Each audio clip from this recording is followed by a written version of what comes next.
Es un ataque cardíaco, hay que mantenerla estable como sea. Ay, me muero. Tranquilo, nadie va a morirse mientras yo esté aquí. Me encanta cuando dices esto. ¿En serio? Suena tan viril como George Clooney en Urgencias.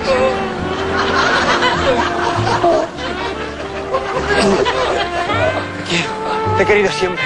Estoy dispuesto a dejar a mi mujer por ti. Yo también. Todos estos meses han sido un infierno disimulando la entrepierna cuando te veía hacer el boca a boca. Oiga, que me muero, por Dios. A punto estuve de confesarte mis sentimientos el mes pasado en el accidente múltiple. Dios, no sé cómo pude contenerme. Se os va a caer el pelo por esto.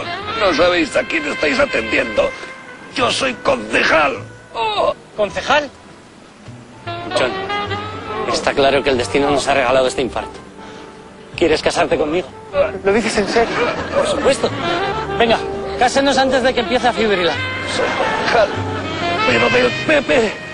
Poco objeción de conciencia. ¡Que os case, madrazo! ¿Sí? Pues si no hay boda no hay reanimación. Así que usted mismo. Bien dicho. Me llamo Anchón. Y el Pachi. Está bien. A ver, Anchón, ¿tienes a Pachi como legítimo esposo? Sí, quiero. Y viceversa.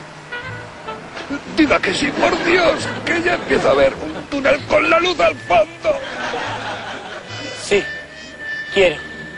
Yo os declaro marido y lo que sea.